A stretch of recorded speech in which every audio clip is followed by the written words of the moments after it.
Hello guys, അപ്പോൾ തുടങ്ങാം. This is ബൊഗ്വേ ചാനൽ. ഭയം ഭക്തി ബഹുമാനം. ധനഞ്ജയ് ശങ്കർ സംവിധാനം ചെയ്ത് ജനപ്രിയ നായകൻ ദിലീപ് നായക വേഷത്തിലെത്തിയ റിലീസായ പുതിയ ചിത്രമാണ് ഭയം ഭക്തി ബഹുമാനം. ഭബ്ബക്ക് ഇപ്പം ആദ്യ ദിവസം ആദ്യ ഷോ കഴിഞ്ഞ് പോസിറ്റീവും കാര്യങ്ങളും വന്ന് രണ്ടാമത്തെ ഷോകളും തൊട്ടൊക്കെ ഫുൾ നെഗറ്റീവ് കാര്യങ്ങളൊക്കെയാണ്. ഇത് കുറച്ച് കരുതി കൂട്ടലുകളും ഉണ്ട്, കുറച്ച് ബഹിഷ്കരണ ടീമുകളും ഉണ്ട്, അങ്ങനെ സംഭവങ്ങളൊക്കെ ഉണ്ട്. അപ്പോൾ ഒരു കാട്ടപരാധമാണ് മലയാളത്തിലെ, ഇത് അഴുക്കപ്പടമാണ്, ഒരു ഗുണവുമില്ല, ഒന്നുമില്ല. ലാലേട്ടൻ എന്തിനു കൊണ്ട് തല വെച്ചു കൊടുത്തു, ദിലീപ് എന്താണ് ചെയ്യുന്നത് എന്നുള്ള സംസാരങ്ങളൊക്കെ ഉണ്ടായിരുന്നു ബബ്ബയ്ക്ക്. പേഴ്സണലി എൻ്റെ ഒപ്പീനിയനിൽ എനിക്ക് ബബ്ബ നന്നായിട്ട് ഇഷ്ടപ്പെട്ടു. കാരണം അവർ മുമ്പേ പറഞ്ഞ പോലെ ഇതൊരു നോ ലോജിക് ഓൺലി മാഡ്നസ് ആണ്, വെൽക്കം ടു ദി മാഡ്നസ് വേ അല്ലേ. പടത്തിൽ പ്രത്യേകിച്ച് സ്റ്റോറി ഇല്ല, ലോജിക് ഇല്ല, ഡയറക്ടർ ബ്രില്യൻസ് ഇല്ല, പിന്നെ എടുത്തു പറയേണ്ട അങ്ങനെ ഒന്നുമില്ല. കാരണം റൈറ്റിങ്ങും കാര്യങ്ങളൊന്നുമില്ല. റൈറ്റേഴ്സ് ചെയ്തിട്ടുള്ളത് ഫാഹിം സഫറും നൂറിൻ ഷെരീഫുമാണ്. റൈറ്റിംഗ് കാര്യങ്ങളായിട്ട് അങ്ങനെ എഴുതി പിടിക്കാനോ അല്ലെങ്കിൽ നോക്കിയെടുക്കാനും വേണ്ടിയിട്ടുള്ള ഒരു ബ്രില്യൻസോ ഒരു വെർസാലിറ്റിയോ ഒന്നുമില്ല സിനിമയിൽ. പക്ഷെ ഒരു എൻ്റർടൈൻമെൻറ്റ് സിനിമ തന്നെയാണ് എനിക്ക് പേഴ്സണലി ബബ്ബായിട്ട് തോന്നിയത്. കാരണം ഞാൻ തുടക്കം തൊട്ട് അവസാനം വരെ സിനിമ നന്നായിട്ട് എൻജോയ് ചെയ്തു. സിനിമ കാര്യങ്ങളൊക്കെ നന്നായി കണ്ടു. നിങ്ങൾ സത്യം പറഞ്ഞാൽ ആ ഒരു ഇൻ്റർവെല്ലിൽ സീനുണ്ട്, അതായത് എന്താ പറയുക, മറ്റേ ഒരു DJ ദിലീപും സാൻഡിയും ചേർന്ന് നിന്നിട്ട് പോലീസുകാർക്ക് ഇടയിലുള്ള ഒരു സ്റ്റണ്ട്, അതിൻ്റെ ഇടയ്ക്ക് റിയാസ് ഖാൻ വന്നിട്ട് ഒരു DJ ഇടും, ടോർപ്പട എന്ന് പറഞ്ഞ്.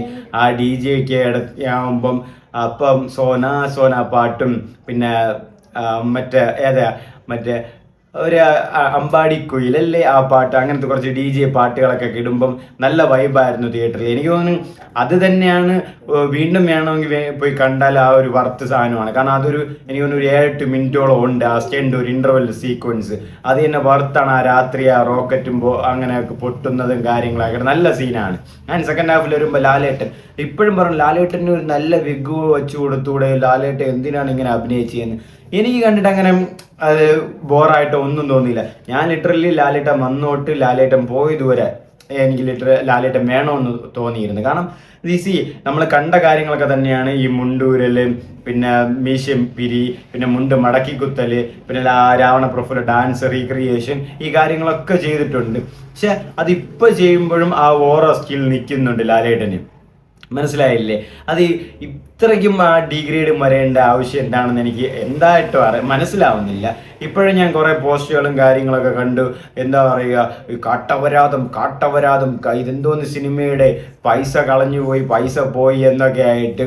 ഞാൻ സത്യം എനിക്ക് പടം ഇഷ്ടപ്പെട്ടു. ഞാൻ നേരത്തെ പറഞ്ഞില്ല, പടത്തിൽ വെറുതെ ലോജിക്കോ സ്റ്റോറിയോ ബ്രില്യൻസോ ഒന്നുമില്ല. ചുമ്മാ ഒരു പടമാണ്. വെറുതെ അവർ രണ്ടുപേരെയും വരിക, രണ്ടുപേരും മാസ സീനുകളും കുറച്ചായിട്ട് ഒരു കിടിലനായിട്ട് എൻ്റർടൈൻ ചെയ്ത ഒരു വൈബ് പടം. കാരണം ഇതുപോലത്തെ പടങ്ങളൊക്കെ തമിഴിലാണ് വരുന്നത്. അതായത് ചുമ്മാ ഒരു എന്താ പറയുക, വരുന്നു, വെടി പൊട്ടിക്കുന്നു, വരുന്നു, ബോംബ് പൊട്ടുന്നു, ഒരു ലോജിക്കും ഇല്ലാതെ ഒരു സ്റ്റണ്ട് വരുന്നു, കാര്യങ്ങളെല്ലാം. അതാണ് പറഞ്ഞത്, ഒന്നും പ്രത്യേകിച്ച് എടുത്ത് നോക്കാനും പിടിക്കാനും ഒന്നുമില്ല. പക്ഷെ പടം ഇങ്ങനെ വന്ന് കുറച്ച് കാര്യങ്ങളൊക്കെ തരുന്നു, കുറച്ച് എൻ്റർടൈനിങ് പർപ്പസ് ഒക്കെ തരുന്നു, ഫൺ വൈബിലാക്കുന്നു, ഒരു തിയേറ്ററിൽ തന്നെ ഒരു വൈബാക്കുന്നു. അതുപോലെ ഞാൻ കാട്ടാക്കട കാളിദാസിൽ പോയപ്പോൾ ഞാൻ നന്നായിട്ട് എൻജോയ് ചെയ്തു. ആ തിയേറ്ററിലുള്ള ഒരു ഡാൻസുകളും കാര്യങ്ങളും ആയിട്ട് നന്നായിട്ട് എൻജോയ് ചെയ്തു സിനിമ. അത് ലാലേട്ടൻ വന്ന ആ ഫസ്റ്റ് സെക്കൻഡ് തൊട്ട് ലാസ്റ്റ് സെക്കൻഡ് വരെ ലാലേട്ടൻ സൂപ്പറായിരുന്നു. എനിക്ക് നന്നായിട്ട് ഇഷ്ടപ്പെട്ടു ലാലേട്ടനെ. അതിലെനിക്കൊരു ബോറടിയോ അല്ലെങ്കിൽ ലാലേട്ടൻ വന്നതിലൊരു ഈ കാട്ടപരാധം മൊമെന്റോ അല്ലെങ്കിൽ ലാലേട്ടൻ വന്നുകൊണ്ട് എനിക്ക് വെറുപ്പോ അങ്ങനെ ഒന്നും തോന്നില്ല. എന്തിനീ തല വെച്ചു എന്ന്. ലാലേട്ടൻ വന്നുകൊണ്ടാണ് പടത്തിൽ ഇത്ര ഹൈപ്പ് വന്ന്, ലാലേട്ടൻ വന്നുകൊണ്ടാണ് പടം ഇത്രയും തൂക്കിയത്, ലാലേട്ടൻ വന്നുകൊണ്ടാണ് പടത്തിൽ ഇത്രയും നല്ലൊരു സീൻസുകളും വന്ന്. അതിലുള്ള സീൻസുകളൊക്കെ ഇത് എത്ര സിനിമയിൽ മമ്മൂക്ക വരുമ്പം സുന്ദരനാണ്, സുമുഖനാണെന്നൊക്കെ പറഞ്ഞ ആൾക്കാർ പറയണ അതുപോലെ ഈ സിനിമയിലും 1-2 ഡയലോഗുകളുണ്ട്. ലാലേട്ടൻ മുണ്ടും മുടക്കിയ സൂപ്പറായിരിക്കും. അപ്പോൾ അത് അവർക്കുള്ള ഒരു എന്താ പറയുക, ഒരു ടൈലർ മെയ്ഡ് സാധനമാണ് അവർക്കുള്ളതായിട്ട്. അപ്പോൾ അതും ഒക്കെ ആണെങ്കിൽ ഇതും ഓക്കെ തന്നെയാണ്. അതിന് കുഴപ്പമൊന്നുമില്ലെങ്കിൽ പിന്നെ ഇതൊരു കുഴപ്പമാക്കി നിങ്ങൾ പറയേണ്ട ആവശ്യങ്ങളൊന്നുമില്ല. പിന്നെ ഈ അഴിഞ്ഞാട്ടം സോങ് ആദ്യം കേട്ടപ്പോൾ എനിക്ക് ഇഷ്ടപ്പെട്ടില്ലായിരുന്നു. കാരണം ചിലർക്ക് മകന, ചിലർക്ക് നൻപന, ചില ഇടഞ്ഞക്കും ആ ലിറിക്സും കാര്യങ്ങളൊക്കെ നന്നായിട്ട് വർക്കൗട്ടൊന്നും ആയിട്ടില്ലായിരുന്നു യൂട്യൂബിൽ കേട്ടപ്പോൾ. പക്ഷെ തിയേറ്ററിൽ കേട്ടപ്പോൾ സാധനം കുറച്ച് വൈബായിട്ടുണ്ട്, കേൾക്കാൻ തന്നെ ഒരു ഇൻട്രസ്റ്റിംഗ് ആയിട്ടുണ്ട്. അതിലവരുടെ ഡാൻസ് കണ്ടപ്പോഴും പുറത്തെല്ലാവരും ഡാൻസ് കളിച്ചപ്പോഴും കണ്ടപ്പോഴും ആ ഒരു തിയേറ്റർ വൈബ് നല്ല ഫണ്ണൊക്കെ ഉണ്ടായിരുന്നു, സൂപ്പറായിരുന്നു. മൊത്തത്തിൽ എനിക്ക് നന്നായിട്ട് പടം ഇഷ്ടപ്പെട്ടു. ഞാൻ പറഞ്ഞു ലോജിക്കോ ബ്രില്യൻസോ അല്ലെങ്കിൽ സ്ക്രിപ്റ്റോ ഒന്നുമില്ല. പടം പോവുക, ദിലീപിനെയും ലാലേട്ടനെയും കാണുക, ഫണ്ണായിട്ട് എൻജോയ് ചെയ്യുക, വൈബാകുക. നിങ്ങൾക്ക് പോകുന്നതിനകത്ത് ഒരു പൈസ വസൂൽ ഇത് തന്നെയാണ്. ഇന്റർവെല്ലിലാവുമ്പോൾ ആ DJ ഫൈറ്റ് അത് കിടിലാണ്. സാൻഡി മാസ്റ്ററും ദിലീപും ചേർന്ന് സൂപ്പറായിട്ട് ചെയ്തിട്ടുണ്ട്. അവർ നന്നായിട്ട് ആ വീഡിയോകളും കാര്യങ്ങളൊക്കെ സൂപ്പറായിട്ട് കിടിലാനായിട്ട് ഡാൻസ് ഒക്കെ ചെയ്ത് ആ പാട്ടൊക്കെ ഇടയിൽ വന്ന് പിന്നെ അതിൻ്റെ ഇടയിൽ റോക്കറ്റൊക്കെ വന്ന് റോക്കറ്റിനെ ഇങ്ങനെ പിടിച്ച് സിഗരറ്റൊക്കെ വെച്ച് അതാണ് സിഗരറ്റ് കത്തിക്കുന്നത്. അതാണ് അവർ ഒരു ഫൺ, ആ ഒരു വൈബ് ക്രിയേറ്റ് ചെയ്യുകയാണ്. മൊത്തത്തിൽ പടം ഫുൾ വൈബാണ്. ഇതുപോലെ പിന്നെ പല പഴയ സിനിമകളുടെ റെഫറൻസ്, അത് ദിലീപേട്ടൻ്റെ സിനിമ ആയിക്കോട്ടെ, അല്ലാത്ത മലയാള സിനിമകളുടെ റെഫറൻസും കാര്യങ്ങളും ഉണ്ട്, ഡാർക്ക് ഹ്യൂമേഴ്സ് ഉണ്ട്. പിന്നെ ആ ഡയലോഗുകളും കാര്യങ്ങളിലും ഒക്കെ ദിലീപേട്ടൻ്റെ ഈ മീഡിയാസിനെ കുറ്റം പറയുന്നതല്ല, മീഡിയാസിനെ ഒരു ചെറിയ ലൈറ്റ്ലി നമ്മൾ സെൻസ് ഓഫ് ഹ്യൂമർ പറയൂലേ, അത് ചെറിയൊരു കൊട്ട് കൊടുക്കുന്ന പോലത്തെ ഡയലോഗും കാര്യങ്ങളൊക്കെ ഉണ്ട്. പിന്നെ ഞാൻ പറഞ്ഞ റിലേറ്റഡ് ആയിട്ടുള്ള വാക്കുകളും വർത്തമാനങ്ങളും അതിൽ ചേർത്തിട്ടുണ്ട്. കാരണം പടത്തെ ഒന്ന് കൊഴിപ്പിക്കാൻ വേണ്ടിയിട്ട് അവർ ചേർത്തിട്ടുണ്ട്. പിന്നെ ലാലേട്ടൻ വരുമ്പോൾ ദില്ലിവാല അല്ല ഗില്ലിവാല എന്നാണ് പറയുന്നത്. ലാലേട്ടൻ ജിപ്സിയും കാര്യങ്ങളും. അപ്പോൾ ആ ലാലേട്ടൻ വരുന്ന സീനുകളും സൂപ്പറാണ്, എനിക്ക് ഭയങ്കര ഇഷ്ടമാണ്. അത് നന്നായിട്ട് ഇഷ്ടപ്പെട്ടു. പലവരും ഗില്ലിവാല അത് സത്യം പറഞ്ഞാൽ ആ ഒരു ടൈമിൽ തന്നെ വീണ്ടും ആ ഗില്ലി എന്നുള്ള ആ ഒരു പേര് എടുത്തെടുത്ത് പറയുകയാണ് ലാലേട്ടൻ. അതും പോരാന്ന് ദളപതി വിജയെ കുറേ ആയിട്ട് മെൻഷൻ ചെയ്യുന്നുണ്ട്. പിന്നെ പുള്ളി പാവമാണ്, പമ്മിയുള്ള സംസാരമാണ്, അതുകൊണ്ട് എനിക്ക് ഇഷ്ടപ്പെട്ടു. അതുകൊണ്ടാണ് ലാലേട്ടൻ്റെ ഫാനൊക്കെ വിജയ് ഫാനായി. അങ്ങനെ അപ്പോൾ ഇത്രയും വലിയൊരു ആക്ടർ, അത്രയും വലിയ ഒരു സ്റ്റാറിൻ്റെ ഒരു പേര് മെൻഷൻ ചെയ്യുക, അത് 3-4 വട്ടം, എന്നിട്ട് അവർക്ക് വേണ്ടി സപ്പോർട്ട് ചെയ്ത പോലെ സംസാരിക്കുക എന്നൊക്കെ പറയുന്ന വലിയ കാര്യമാണ്. അപ്പോൾ എന്നിട്ട് ഇതിൽ ദളപതി റെഫറൻസ് പിന്നെ ഒരു ലോഡുണ്ട്. അതായത് പടക്കത്തിന് തുടക്കം തന്നെ special thanks to Thalapathy Vijay എന്ന് വരുന്നുണ്ട്. പിന്നെ വരുമ്പോൾ അവരുടെ സ്ഥലങ്ങളുടെ പേര് ദളപതി നഗർ എന്ന് വരുന്നുണ്ട്. അങ്ങനെ ദളപതിയായിട്ടുള്ള പിന്നെ അവരിട്ടിരിക്കുന്ന ടീഷർട്ടിന്റെ ബാക്കിൽ ദളപതി എന്ന് വരുന്നുണ്ട്. ഇതുപോലത്തെ കുറച്ച് പിള്ളേരാണ് അവിടെ ദളപതി എന്ന് കഥ പറയുന്നത്, ദളപതി നഗറിലെ കഥ പറയുന്നത്. പിന്നെ ദളപതിയുടെ പാട്ട് അജിനർ വില്ല് പാട്ടിട്ട് അത് സൂപ്പർ ഗൂസ്ബം സീനായിരുന്നു. പിന്നെ ജിപ്സിയിൽ വണ്ടി വരുന്ന സീൻസ്, പിന്നെ ദളപതിയെ കുറിച്ച് സംസാരിക്കുന്നതും. പിന്നെ ലാലേട്ടൻ വരുന്നോട്ടെ ഫുൾ ഒരു തമിഴ് പടം കണ്ട ഫീൽ നിങ്ങൾക്ക് അടിക്കും. കാരണം ഗില്ലി യൂണിവേഴ്സ് എന്നൊരു ഇത് കാണിച്ച് അതിൻ്റെ അകത്തേക്ക് നമ്മളെ കയറ്റിയാണ്, വേറൊരു യൂണിവേഴ്സിൻ്റെ അകത്ത് എല്ലാവരും കയറിയാണ്. അവിടെ വെച്ച് ലാലേട്ടൻ്റെ ആ ഒരു ഇൻട്രോ, ലാലേട്ടൻ മെർസലിൽ വിജയ് വയ്ക്കുന്ന പോലത്തെ ആ ഒരു കൈ ആക്ഷൻ കാണിക്കുന്നുണ്ട്, പാട്ടുണ്ട്.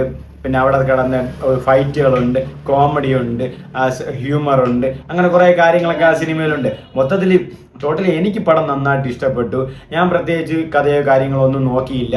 അവർ എന്നെ എൻജോയ് ചെയ്യിപ്പിച്ചിട്ട് വൈബാക്കി, എന്നെ വൈബാക്കി, ഫണ്ണാക്കി, എന്നെ ഫണ്ണാക്കി. ഞാൻ മൊത്തത്തിൽ ടോട്ടലി പിന്നെ അതിൽ അകത്തോട്ട് ഇടപഴഞ്ഞ് അകത്ത് കയറി അതിലെന്താണ് നടക്കണം, അല്ലെങ്കിൽ എന്തുകൊണ്ട് അങ്ങനെ വന്നു, അല്ലെങ്കിൽ എന്തുകൊണ്ട് പോയി എന്നൊന്നും ഞാൻ നോക്കിയില്ല. ഞാൻ പോയി അവർ എനിക്ക് എൻജോയ് ചെയ്യാനുള്ളത് തന്നിട്ടുണ്ട്. ഞാൻ നന്നായിട്ട് അത് എൻജോയ് ചെയ്തു. എൻ്റെ ഒപ്പീനിയൻ ഇങ്ങനെയാണ്. എനിക്ക് പടം ഇഷ്ടപ്പെട്ടു, ഞാൻ നന്നായിട്ട് എൻജോയും ചെയ്തു. അപ്പോൾ മറ്റുള്ളവർക്ക് ചിലപ്പോൾ ഇഷ്ടപ്പെട്ടില്ലെന്ന് പറഞ്ഞ് എൻ്റെ ഒരു ആസ്വാദനത്തിന് അല്ലെങ്കിൽ എൻ്റെ ഒരു ഒപ്പീനിയനെ മാറ്റി പറയാൻ എനിക്ക് പറ്റുമോ? ഇല്ല. അപ്പോൾ എനിക്ക് പടം ഇഷ്ടപ്പെട്ടു, അപ്പോൾ നിനക്ക് ഇഷ്ടപ്പെടില്ല, നിനക്ക് ഇഷ്ടപ്പെടില്ല, എനിക്ക് ഇഷ്ടപ്പെട്ടു, എനിക്ക് ഇഷ്ടപ്പെട്ടു. അപ്പോൾ എൻ്റെ ഒരു ഒപ്പീനിയൻ എനിക്ക് നന്നായിട്ട് പടം ഇഷ്ടപ്പെട്ടു. അപ്പോഴും പലപ്പോഴും ഇങ്ങനെ എല്ലാവരും പറയുന്നുണ്ട്, എന്തുകൊണ്ടാണ് ഈ കാട്ടവരാതം ചെയ്തതെന്ന്.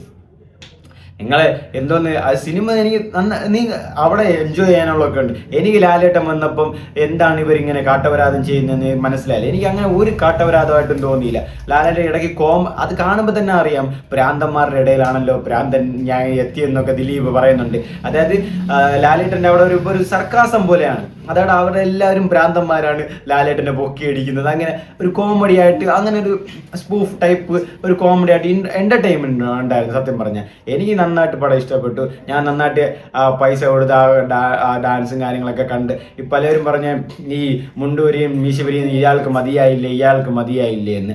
ആ പുള്ളി ഇപ്പോഴും ചെയ്യുമ്പോഴത് വർക്കൗട്ട് ആവുന്നതുകൊണ്ടാണ് അത് ഇപ്പോഴും വരുന്നത്. അതുമല്ല, ആ ധനഞ്ജയ് ശങ്കർ ഡയറക്ടറും മാക്സിമം ലാലേട്ടനെ ഊറ്റിയെടുത്തിട്ടുണ്ട്. മുണ്ട്, പിന്നെ ഡാൻസ്, ഫൈറ്റ് എല്ലാം ചെയ്തിട്ടുണ്ട്.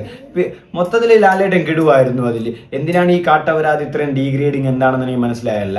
ദിലീപും നന്നായിട്ടുണ്ടായിരുന്നു. ദിലീപിൻ്റെ ആ പഴയ എന്താ പറയുക, ആ ഒരു ഇമോഷണൽ സീൻസും കാര്യങ്ങളൊക്കെ നന്നായിട്ടുണ്ടായിരുന്നു. കോമഡീസ് ഉണ്ടായിരുന്നു. ഇതിലും ഡബിൾ മീനിങ് 1-2 കോമഡിയും കാര്യങ്ങളൊക്കെ ഉണ്ട്. അതിപ്പോൾ എല്ലാ പടത്തിലും ഉള്ളതുമാണ്. പിന്നെ അതുമായിട്ട് റിലേറ്റ് ചെയ്യിപ്പിക്കാൻ വേണ്ടിയിട്ടാണ് പോകുന്നതെങ്കിൽ പിന്നെ എല്ലാ കോമഡി അങ്ങനെ റിലേറ്റ് ചെയ്യിപ്പിക്കാനേ തോന്നുന്നു. മൊത്തത്തിൽ പടം എനിക്ക് നന്നായിട്ട് ഇഷ്ടപ്പെട്ടു. ബബ്ബ, ഭയഭക്തി, ബഹുമാനം. അപ്പോൾ എന്തുകൊണ്ടാണ് ഇങ്ങനെയൊക്കെ വരുന്നതെന്ന് എനിക്ക് അറിഞ്ഞുകൂടാ. ഞാൻ നന്നായിട്ട് എൻജോയ് ചെയ്തിട്ടുണ്ട്.